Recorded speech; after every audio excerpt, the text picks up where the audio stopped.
Hi, I'm Amanda, and I'm going to be your host on this episode of Jeep Talk Show Chic Chat. Chic Chat is the place where we celebrate the perfect fusion of style and adventure, and Jeeps have long been synonymous with ruggedness, freedom, and the spirit of adventure, and who says that women can't embrace all of that and more? I'm excited for today's episode. We have a great guest that's going to be on and talk about a pretty cool product and his company. So I want to welcome Josh from American Iron Off-Road to join us to this episode of Chic Chat. How are you?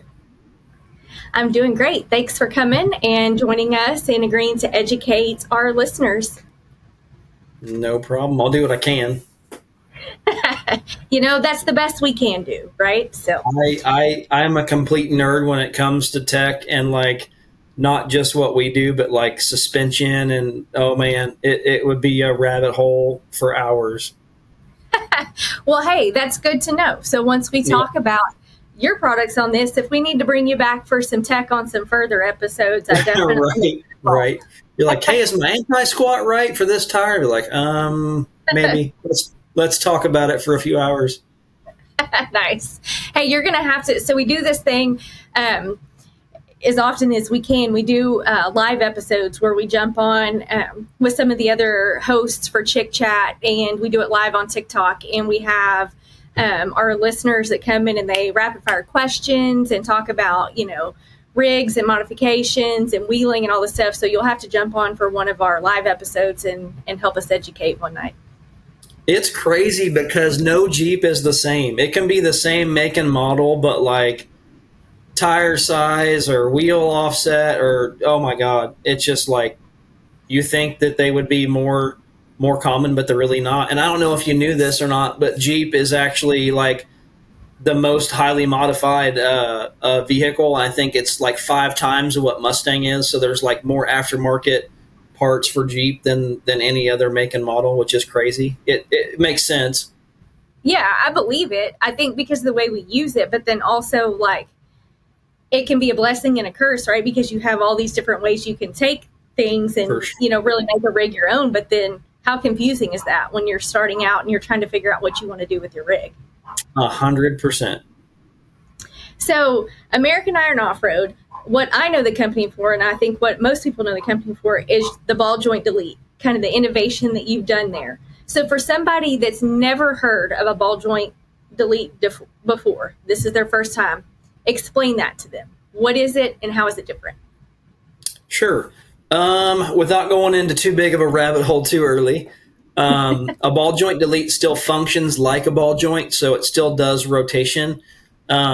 It's just set up a little bit differently. So if you can imagine a ball joint made up of a stud with a rounded end, and that thing is literally being pulled from one direction, there's nothing retaining it on the top side. We kind of changed that design and we retain from both sides. And so inherently that allows us to do some things to make that joint stronger and more simplistic. So it's just if you can design something that works really well with fewer moving parts, you've got something. Right. And so what, I've seen it on the trail, right? We've seen, U joints fail and the carnage that ensues after that. What pushed you to want to do something different and create this? So when I first started wheeling, I didn't actually have a Jeep. It was a 06 Tacoma that I had solid axle swapped. Before I did the build, I actually had never welded before, so I knew that I would have a very expensive paperweight or I would learn along the way. And so I'm just kind of like hard-headed that way, I guess. So I got to wheeling it, swapped in a smaller axle out of a Ford, and then went to a hybrid 60 that I'd built. And I was driving from here to Hot Springs, Arkansas, is like 8 or 9 hours. And I was wheeling some fairly hard trails with some rigs that were trailered. And I was swapping out joints about once a year. But I was just thinking, man, if this fails, I was more worried about a failure that I didn't catch on the trail. And as I'm driving back at 70 mile an hour, something goes really wrong. So I started looking into alternatives there and just started really crudely. And I only needed uppers at the time. and then started getting into uppers, and then we got into the Dana 44 stuff, which is an upper and a lower pair, and then I went back to the 60s and started doing lowers too. So it was kind of just out of necessity. And at the time, I was doing that I didn't even have a shop built yet at my first home. I had a spare room, and it was used to be a screened in front porch, so it actually had concrete underneath of it. So I was like, I'm a single guy. I'm not using this room for anything. So I tore out the carpet, built like a shop bench in the corner, and like kind of used it as a shop. And that's where I kind of started. It's crazy. Nice. So we kind of talked about why, but explain to somebody that doesn't know. They know they need a ball joint, right? What does a ball joint do? How could that, be so catastrophic if you have a failure either on the trail or on the road? Sure. So a ball joint in some different applications, it's attached in different places, either the knuckle or the C. But the main function of a ball joint is rotation of wheels. There's an upper joint and a lower joint, and they spin on usually the same axis. So that whole outer assembly, like wheel and tire and brake, caliper, all that stuff is connected via a set of ball joints to provide rotation. So if one of those goes on the trail, it's generally a not fun fix. And if it goes wrong on the highway, that whole outer can come off and cause some bad problems. Yeah, that would be bad. And ball I'm sure joints, you can find pictures. right? Ugh. Yeah, I hope that I never learn from experience either on the trail or the road. So, when ball joints, right? So even if you don't have a failure, right, and you're running bigger tires and you're wheeling and doing all of this, you're likely going to wear them out quicker, right? And it's not a fun change, or it's not for me. In fact, I can say it's probably in the top 5 list of things that I don't want to do to my Jeep is pressing in and out new ball joints. So I know that there's some advantages with your delete as far as installation. So let's expand on that and talk about why that kind of beats out the standard process of a ball joint. Sure. So a typical ball joint needs to be pressed in and out. I think there's another 1 or 2 aftermarket ones that can be rebuilt, similar to ours in the knuckle. But a typical ball joint is one assembly. It doesn't really come apart. And so every time you swap those joints out, the wheel and tire has to come off. And usually the calipers, so brakes have to come off, and they're hung on the frame. And then you use a ball joint press to press those things out if they're in there. Some of them are stock and they're rusted in there, so sometimes you got to put heat and a little bit of BFH, some persuasion with a big freaking hammer. If for those of you that don't know yet what a BFH is, it's a big freaking hammer. So they can be not so fun. And then other times they're so clapped out they just fall off. But some of the advantages of our system is once you press that joint in, it can stay there, and you literally can remove the upper nylock of each of our assemblies and slide the knuckle down, and it's all right there for you to take apart and essentially just rebuild with it in place. So you don't have to have your head up underneath there trying to swing a hammer if you don't have a press, or pressing it in and out. So it's very simplistic from that perspective. So as I design things, I try to keep in mind it's not only the function has to be better, but the install has to at least be the same difficulty or easier. And then maintenance, I try to make maintenance easier with fewer moving parts. So. Yeah, I love it. And pressing in and out, if you're wearing through ball joints a ton and you're pressing in and out in your C, you could wear that out and then have to go to knurled and do all this stuff and create a whole nother set of problems. So it seems to me putting something in there that can be rebuilt is, the smarter solution. So I love that part about it. Yeah, and we've had people that have had knurled ball joints and they drop right in even with a knurl. And so we keep some oversized stuff on hand that's actually maybe 20 thousandths too big. In machining terms, that's quite a ways. So where somebody would have to cut a C off and re-weld it or replace the whole axle, we can usually pull some strings and get the size that they need in a situation and save them a ton of work for not a whole lot of sacrifice. Oh, that's good to know. See, I didn't even know that you guys offer that. Well, yeah. When my current ball joints fail, which is probably on the cusp, I shouldn't say that because I have a big trip on that. Yeah, they're not going to fail in the next 2 weeks. The deletes will definitely be going in because me and ball joints are ready to part ways for certain. So I think one thing that you do really well, because we talked about a little bit before the show, but one thing that you do really well is educating people, right? I met you out in Trail Hero in 2024, out on the trail, and I knew what ball joint deletes were, right? But I didn't have a really good understanding of it. And you took the time to sit there and explain to me and my husband, about the products and how they worked and why they would be a good fit for us, right? And I think that's part of what you do well is explaining that. And all that to say, you have a really good video on your website. If somebody goes to your website, that kind of you have one of the deletes broken down and kind of explain, what they are and show the parts and all that. And if somebody's interested, I highly recommend they go over to the website and check that out. But something that also stood out to me was that, yes, for people that are wheeling, right, it makes sense, but you can also gain some, have some performance gains if you don't intend to wheel at all, right? It can also be good for street use. And that was kind of something that I had a misunderstanding about. I thought, well, ball joints deletes are for people for trailer rigs or for only wheeling rigs, but it's not. So tell us about that. Tell us about for the people that don't ever intend to do anything off-road at all or nothing gnarly, what are they going to gain? It's crazy because I don't know that we'll ever not fight that stigma.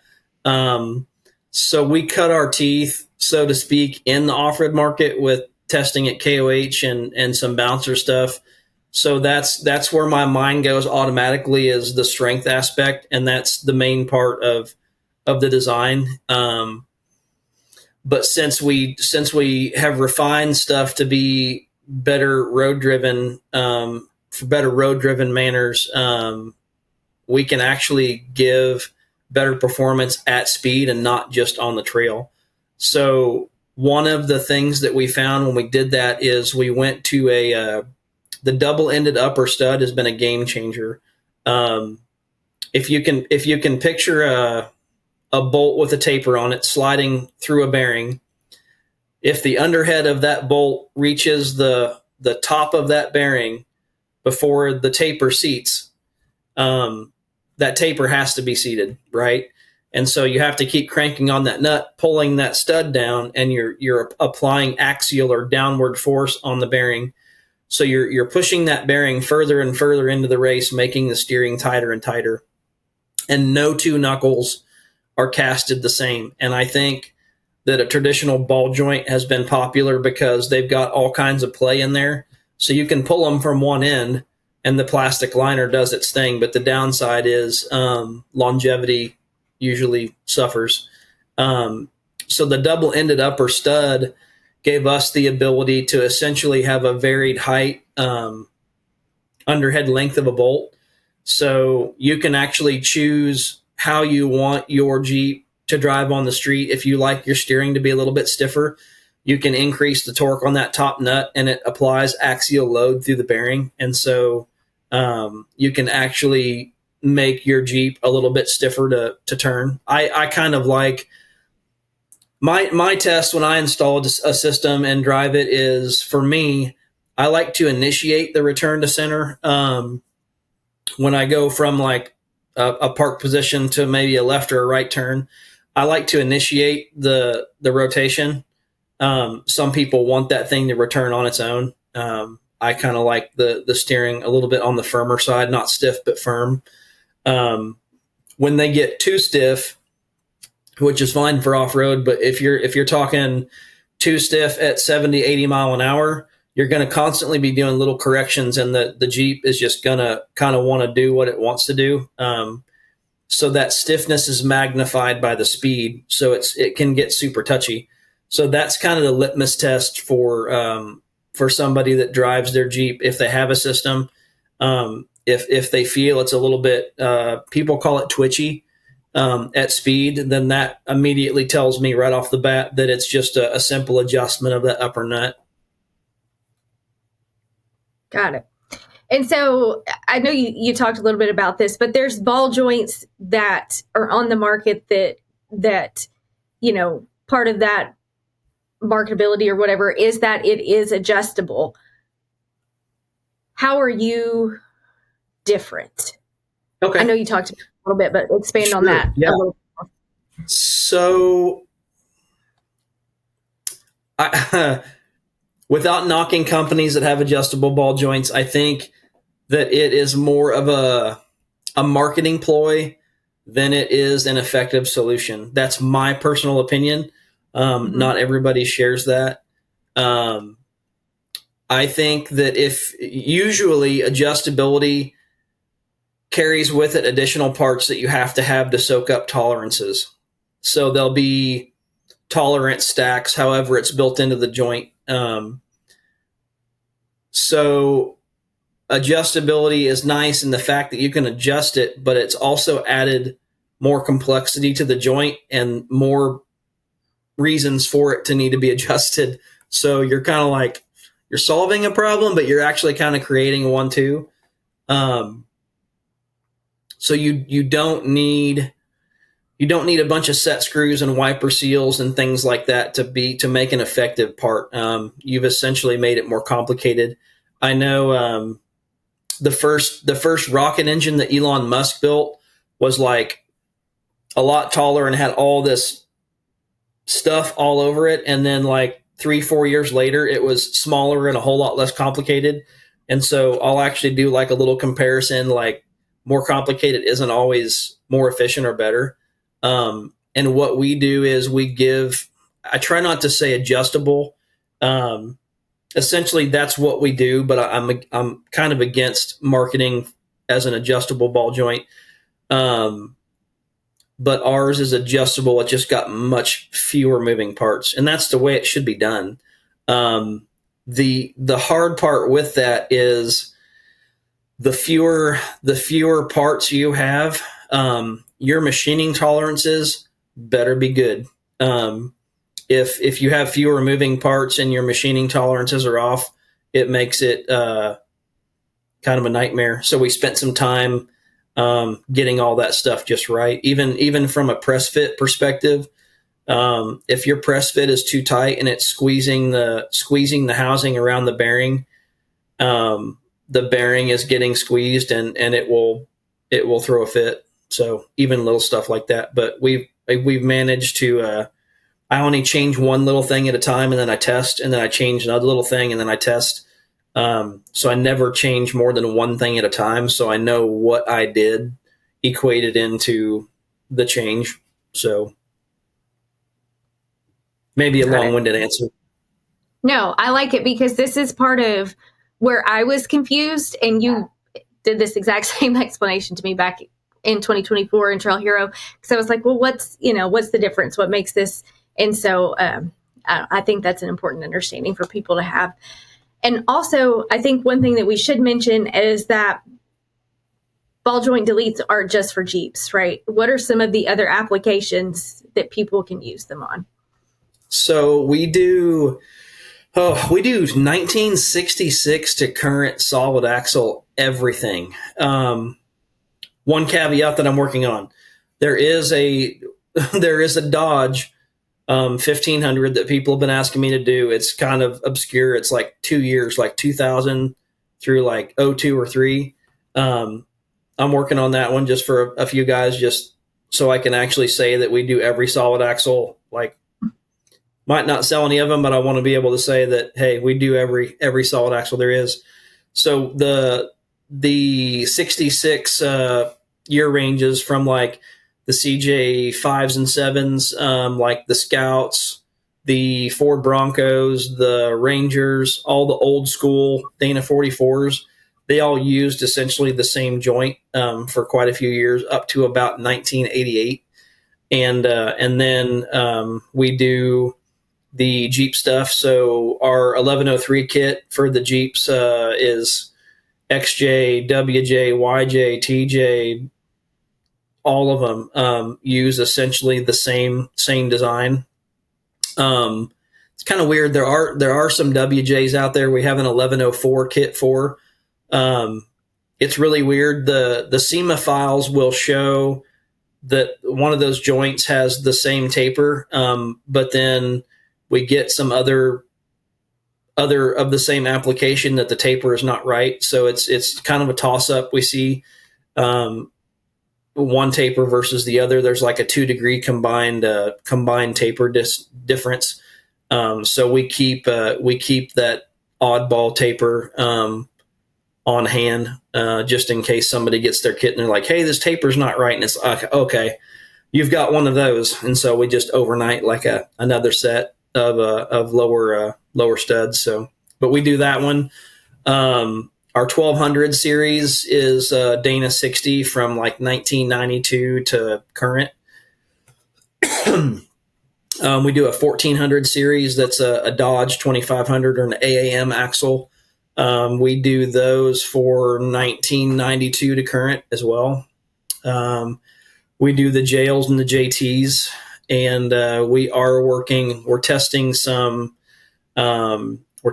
some IFS stuff. Interestingly enough, we're starting out with testing some Can-Ams on the side-by-side side of things, and then the Duramax joints. So I think Duramax owners will appreciate what we're doing. Awesome. And you guys do some other things besides ball joint delete. So expand on that a little bit for us too. Yeah. So when you get into this, it leads down other rabbit holes. As some of you guys know, and some of you guys will figure out. So the ball joint delete systems led into a Dana 60 knuckle. We are currently revamping that, and I'll talk a little bit about that if you got just a few minutes. Sure. Without getting too technical, the new knuckle that we're doing is a Gen 2 version of a 05 and up Dana 60 knuckle. So that knuckle had small changes in 2012. So the brakes changed in 2012. We're doing a knuckle that has dual drilled holes for both 05 to 11 and then 12 and up trucks. And so you can buy one knuckle and you don't have to know, hey, mine's an older one. It takes this smaller brake caliper. Will your knuckle fit? Well, we know it fits with what we do because we have dual drilled ears. So that's kind of an industry first. I don't think anybody has done that yet. Another thing we chose to do was our old knuckle had a restriction of only a 3.5 inch backspace wheel. So for those of you that don't know backspacing, the higher the number, the more the wheel is tucked in, and the lower the number, the more the wheel sticks out. The stick out might look cool, but it is harder on your ball joints and other components up front, and then it reduces your turning radius. That's why you see a lot of like Ultra 4 racers run like a 5.5 inch, 4.5 inch backspace. It really helps turning radius. So we made the arms with several different holes bored into them, and when you go on the site, if you need that knuckle, you just basically click what year, what 60 you have. Doesn't really matter because it's all the same knuckle. But then you'll choose what backspace wheel you have.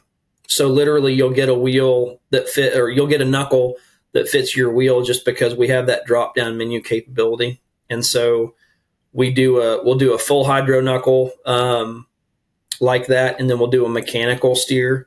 So the differences in full hydro is you have a hydraulic cylinder that pushes and pulls.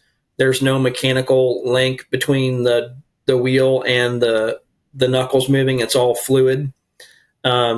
and then a mechanical is what most of your viewers are probably going to run, which is a more traditional setup that has a steering box with a link that runs over to the knuckle, and then a separate tie rod that ties the knuckles together. So as that drag link moves, you're essentially pushing and pulling the wheels mechanically with a mechanical link. And so we machine those arms at an angle so the joint sits in a neutral position. So when the axle droops out, that joint isn't at its max. It's already misaligned at ride height. So we try to get them in a nice neutral position so you can get down travel without binding that joint. Very nice. Yeah, I know a lot of 60 users are going to be excited about those changes that you guys have coming out. So I'm excited about that thing. It's a process. So like from a business perspective, you're doing all something new. And so like that requires, first you have to design it and then you have to submit it. And then the foundry will want like a down payment on the machining and the tooling. And then they send you a sample, and then you kind of get into the meat and potatoes of it. But you need a model that we submitted a finished model, and then we had to go back and do some other things. So they require a model that's called as casted. So you want all those holes to basically be filled in and machined after the knuckle's done. So they go back and forth and offer advice on how they would cast it. But they don't know what the final, they look at it as a piece that they might not be mechanical enough to understand kind of how it has to be done. And so it's kind of a fun process. Yeah, I feel like I can tell your passion and your creations here, and so I can see your excitement. I love it. And so, I think that's part of like, your passion is driving this. How do you test these products, or how do you keep perfecting them? Right? What method do you use to keep the products evolving? Man, that's a good question. I think it all starts with, there's so many different facets of that. Not only from the product, but like production and financial stuff. Like it's a lot to build something, and then it's a lot to go through the change and perfect it. I don't like offering, I don't like making changes to stuff nearly as much as I used to. I really love making changes to stuff, but I try not to do that anymore, because then you have customers that want those changes, and it's overwhelming sometimes when you've done as well as we have in a short amount of time. But I think if it's one thing I can do, it's I have the ability to be. I'm comfortable with being uncomfortable. I think if you ever get comfortable enough, to me that's scary. Especially as a business owner, if I'm not, I don't get nearly as stressed out as I used to. Because I think as you grow, you're able to handle it and be more comfortable. But it's definitely a process, and the more designs that you get under your belt, you kind of know what to look for, and you know what's going to be problematic, not only from a performance end user perspective, but like, how is the machine going to reach the surface to machine it? Is it going to have to be taken out and put back into the machine for a second operation? Well, then your cost went up. Okay, well, how can I design this so that doesn't happen? And so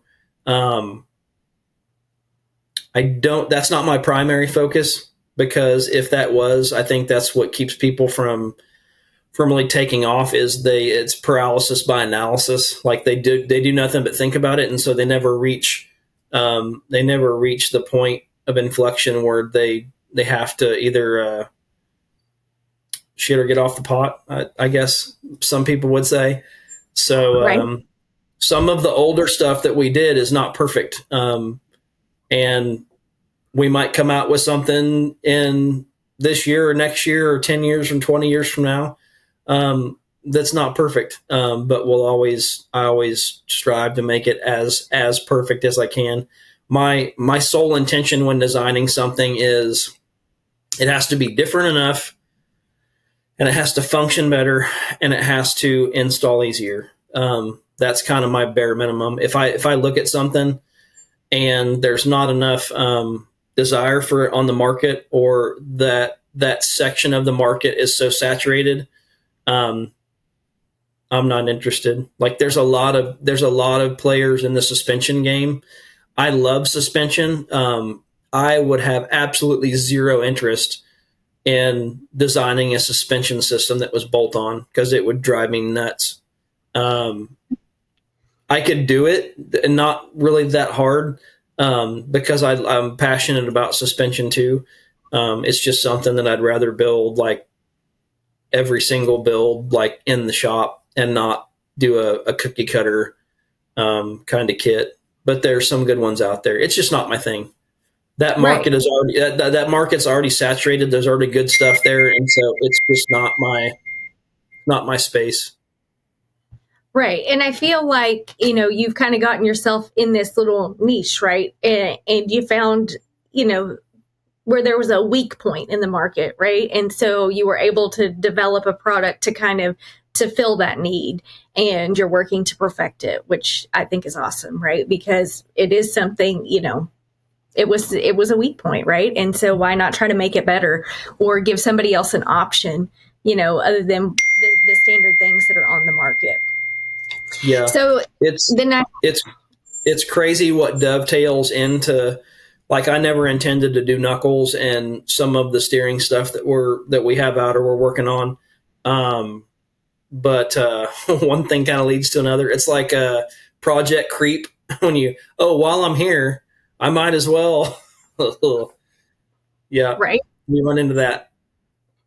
And so, because you are kind of new, right? And so some people, I think, they don't know, or you have, your shops or your mechanics that are old school, right? They know the ball joint. They're comfortable with it. They have a brand that they use. They have all this, that, and the other. What's your advice, or what's your solution to a customer or potential customer, that watches this episode or sees something and they decide this is the route they want to go, but maybe, their mechanic is not comfortable installing and they're not prepared to do it themselves? Do you guys have like certified installers? Do you have, You do? Yep. Sure. Yeah. If you go to the website, up on the taskbar, I think there's an installers tab. We're still working on getting more of those guys up and going. Some of the biggest problems I have with installs actually comes from guys that have done it like 30 years, because they're used to putting in a ball joint, and they put it in like a ball joint, and it doesn't function the same. That being said, I'm still the one that picks up the tech calls. I've had to give away some other things because I just don't have the bandwidth to do everything. Like we've got marketing, we've got IT, we've got wholesale sales and stuff like that. One thing that my team wanted me to give away early was the tech calls, and I'm like, as much as I would love to, because I say that it's a pain, because there's so many other things that I do. And then if I pick up the phone, I lose track of where I'm at. So some days I'll let it ring and I'll return at like 10:30 and 2 and do callbacks. Because if I screw something up that I'm working on, it causes more problems than if I would have picked up the phone. But literally, there's so many different ways to reach us. There's email, which would be info or sales or Josh at AmericanIronOffroad.com. We have a Ring Central number. It goes through kind of an app, so not everybody has my cell phone and calling me at like 3 or 4 in the morning from Australia, because it's happened. It's kind of crazy. We have the Facebook tech group, which is if you search ball joint delete systems by American Iron, you can join a Facebook group with like 10,000 members and ask a question before you buy. And these are all people, for the most part, that are either considering our parts or they're running our parts. I actually remember when that group hit 100 people, and I was just tickled pink, and it was kind of funny because, I mean, I'm not, that's not my big thing. So I kind of had to suffer through being more of a social media person. But yeah. Right. So, because I know this is something that I do like to ask everybody, but because I know you are passionate about, suspension and have this wealth of knowledge, we have some people, experienced off-roaders that listen to the show, but then we have some people that are new, right? They just bought their Jeep and they're thinking about getting into the hobby of off-roading and they want to go wheeling for the first time. What wisdom would you impart upon somebody that is new to the hobby and wanting to go wheeling and start building their rig? So I think the most common thing is for somebody with a mildly built, well, let's say stock Jeep. They'll go to an off-road park or an event and they'll see guys running 40s or 42s with Dana 60s, and they're like, that's what I want to do. And it's like, yeah, that's a lot of money. And you want to gain the skill and the knowledge before doing that, because that's what makes it fun. If your trail system is rated 1 to 5 and you're driving, let's say a Jeep with 35s and 2 or 3 inches of lift, and you're doing like 3s, well, that 3 with that built Jeep, the Jeep built the way it is the same level of difficulty as the guy doing a 5 on 40s and 42s. So how much do you really want to spend to do that? Like, at some point, it just becomes kind of a contest. Mm-hmm. But yeah, just take what you have and push your ability to what you have, and then upgrade. And as you upgrade, you can ask the question of other people that have been there and done that. Opinions will vary a lot on that. So if you ask somebody that's been wheeling, 20, 30 years, they're going to tell you to go 40s and 42s and dump 60 grand. Ask the next level of person, right? So if you have Dana 44s and like 35s and just a rear locker, ask the guy that's running 37s with maybe 1 inch more lift and lockers front and rear. Be like, hey, like, how do you like your rig? I'm thinking about upgrading to that next step. And ask them and just watch the kind of stuff that they do and then progress that way. You never know. Like that might be perfect for that person. I am never happy with just that, or I wouldn't be doing this. So I always try to find ways to squeeze that last little half inch of travel out of a 40-inch tire with the right suspension characteristics. But that's just the way my brain works. But there's so many people out there that wheel. Probably the most common combination of any Jeep is probably it's a JK on 37s with lockers and 2.5, 3 inches of lift. And that Jeep can go a lot of places and you can have a ton of fun, especially if you're a family. Like, you're putting your kids in there. They don't care if you're doing five rated trails. Like, they're in there with mom and dad having a blast. Like, there's nothing better than that. Right. And I think, that's important to hear, especially when we have industry professionals on here. And I know that's, Evan from Skyjacker a couple weeks ago said the same thing. It's real easy to see these crazy Jeeps that you're talking about, especially if you're going to national events or big events or whatever. And you're like, oh man, I have to have this. No, you can have fun with a stock Jeep. And I feel like you learn so much, right? You wheel it stock and you learn and you kind of know what you want to upgrade. And then you wheel it with 35s and then 37s and you kind of, you learn what's important to you. You feel your rig, what you might want to upgrade next on your rig and what I might want to upgrade next on my rig are two different things, right? And so The I feel like, driver, I'm a firm believer in the driver has to evolve at the same pace as the rig. Um, mhm. I've seen guy. Okay, good example of this. So we were at Sand Hollow last year, and dude named Travis. Travis, if you're watching this, don't worry, I won't say your last name. Um, he's in the group, right? And I'm like, we're running Z turn and some hard trails, and he's in a 4-door JK on, I think 37s, and he doesn't have a front locker. And I'm like, we got 10 rigs here. All of them are locked front and rear, at least on 37s. We're going to be dragging this guy. Like, this is going to take a little bit of time. Like, we're going to have to tug him and do some things. That dude's got some stones. He can wheel that thing. I was kind of blown away, and I've been driving for quite a few years. He knew that rig so well and could balance that thing, even going up something like Z turn. For those of you that don't know, in Sand Hollow, there's a trail called Z turn. You get up there, it's a big wall, and you have to literally pivot the Jeep around. You're going straight up, and there's nothing on the other side, which would be the passenger side. And like that tire goes, you're going to be on your lid, and it's not going to be soft. It's going to be a hard thump onto the very top of your roof. And then you get to the very top, and it's a hard driver. So it's literally like a Z.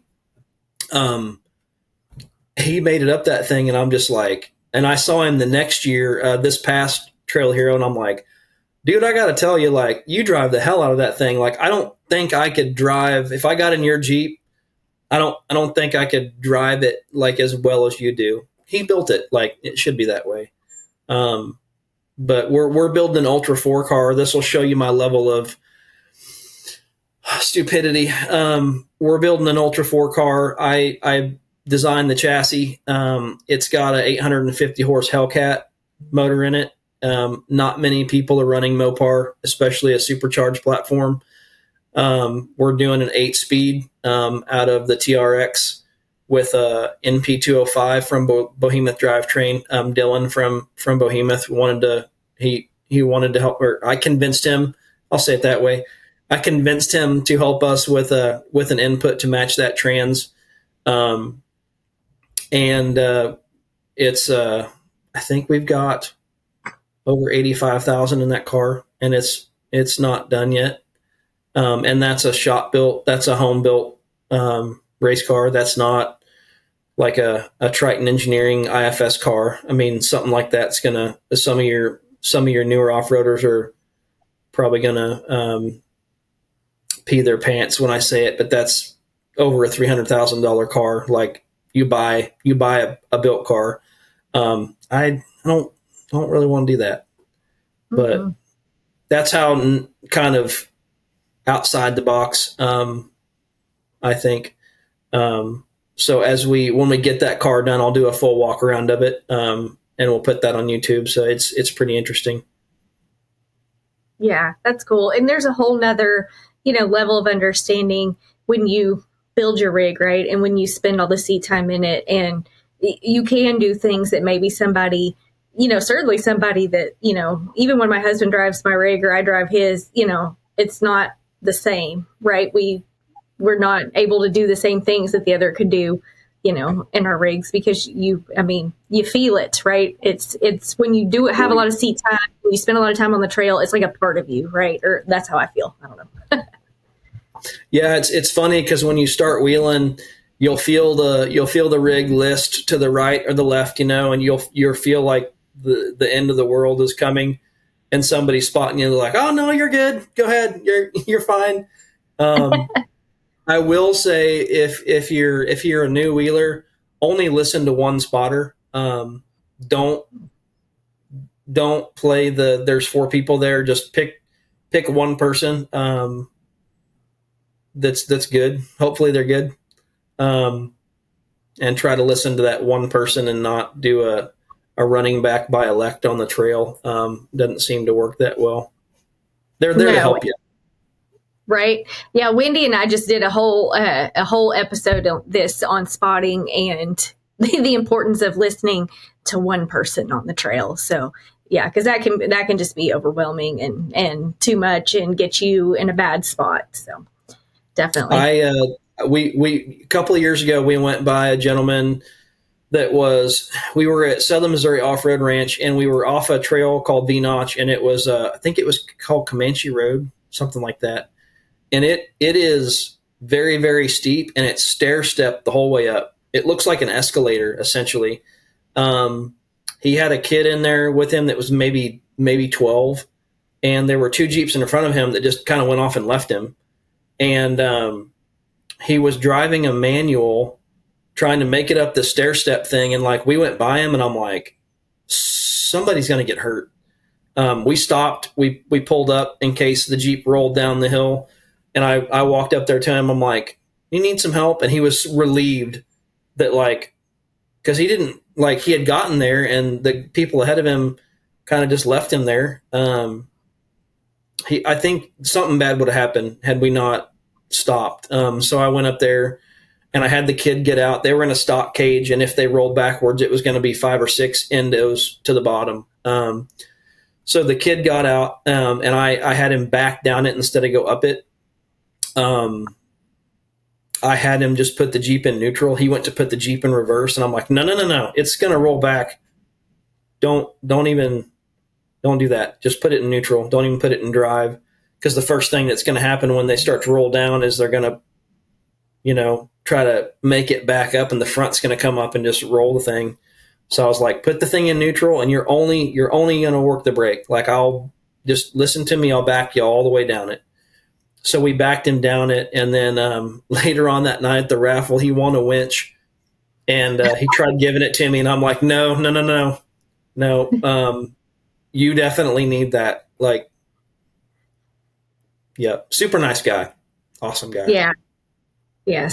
I mean, I think that's part of the reward of it. And Wendy and I talk about this all the time is, if you really love this hobby and you're passionate about it, sharing your knowledge, sharing, helping others learn. Right. And he was one bad experience away from being hurt or never hitting the trail again. Right. And so taking the time to help him. I was surprised when I first got into this. I figured that if you broke, somebody would just drive by and be like, there's one person there that's working on it and helping, and like, sucks to be you. See you later, man. We got stuff to go or stuff to do. And it's like, it's quite the opposite of that. Like, people kind of flock to a broken rig. I hope that never changes. Yeah, absolutely. I know when I broke, not this here at Trail Hero, but before on Risky Biz. And man, like, everybody was breaking out tools. Now, thankfully, I had everything I needed and spare parts and, all the things, but,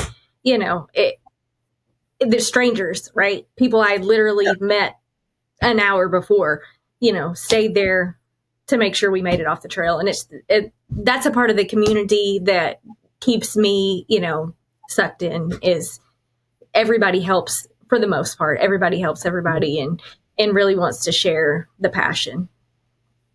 For sure. So before we wrap up the episode, I know you talked a little bit about your email and all this. I want to give everybody, all of our listeners, all the info on where they can find your products, where they can find you on social media to see them in action, and how they can reach out to your sales team if they have any questions. Sure. The site is americanironoffroad.com. You'll see Delete Systems on there.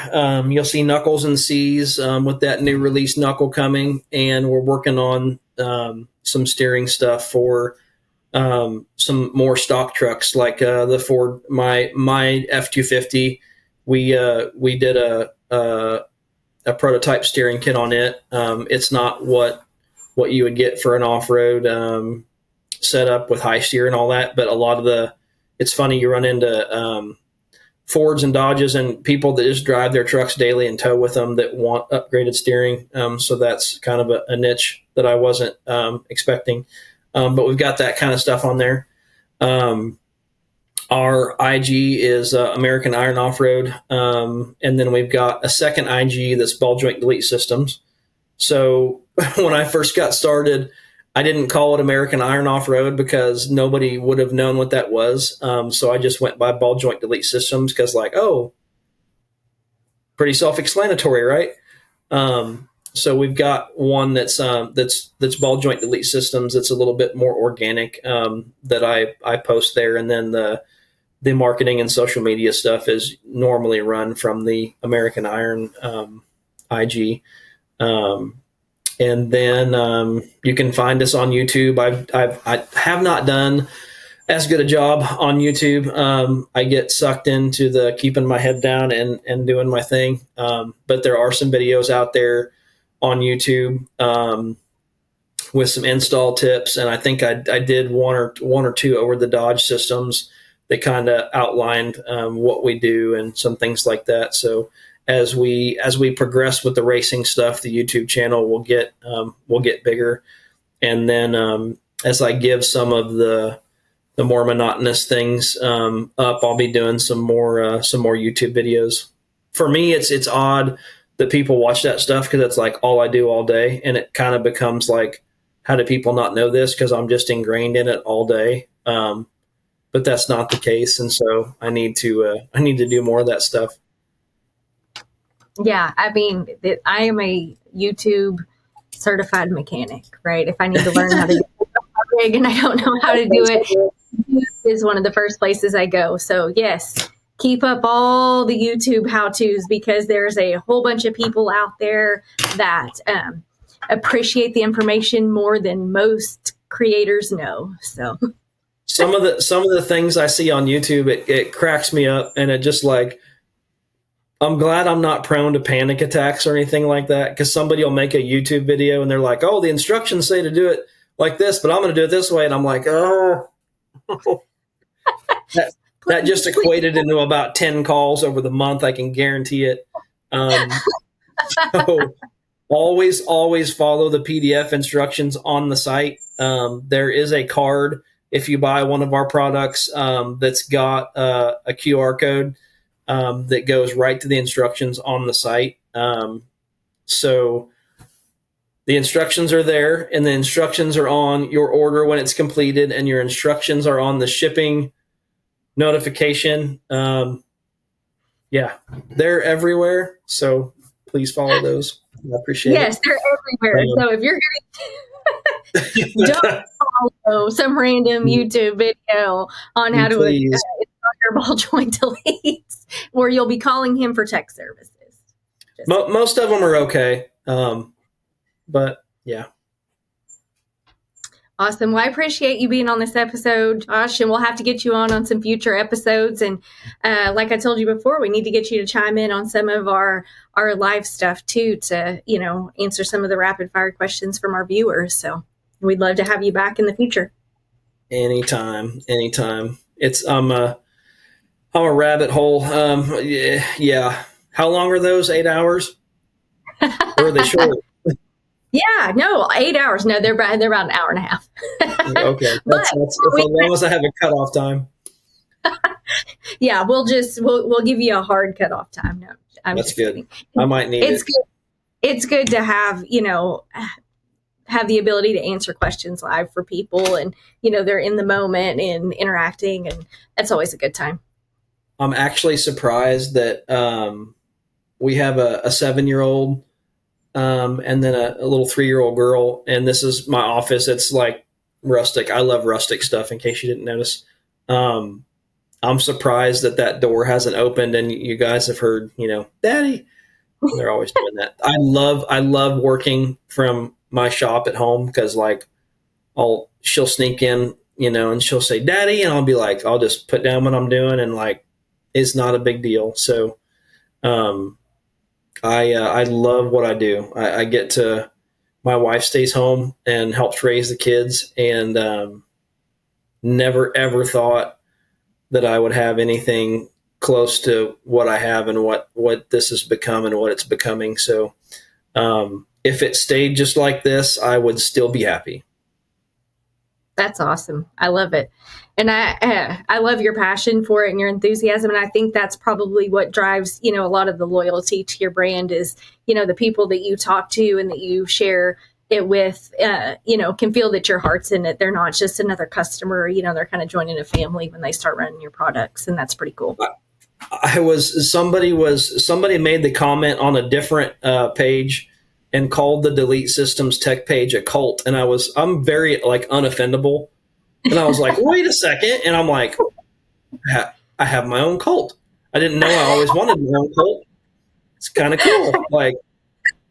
I'll take it. Thanks. Oh, great. I love it. Yeah. I love it. Well, if you're interested in seeing Josh on a future episode, or if you enjoyed the things that we talked about today and you want to hear, some of the stuff we share in the future, be sure that you subscribe to the Jeep Talk Show so that you don't miss an episode, and you can catch Josh on the next one. Thanks, everybody, for listening. I forgot to say something. Go for it. Something exciting just happened the other day. I meant to mention this earlier. So Sergio from the Rock Crawler team finished in he actually won in the Baja 1000, and that Jeep is running our Delete Systems. So we can add that to the list of things that we've done. Hell yeah, that's exciting. I did see that Sergio won, so that's awesome. Yep. Yeah, that's a really proud moment for everybody involved in that build. I mean, because what a beating the Baja is, so that's cool. Dude, that Jeep has had the piss wheeled out of it. He drives it. Yeah, and that's a testament to the product right there. For sure. I can't believe I forgot that just now. I'm sorry, I screwed up your closing. No, hey, that answered my question to the research and development and how you test your products earlier. You should have just led with that. Yeah, I should have said something earlier. No, that's great. All right, Josh. Well, we appreciate having you on. Thanks to all of our listeners, and we'll catch y'all in the next one. See you guys. Broadcasting since 2010. You're my friend. You're my new friend.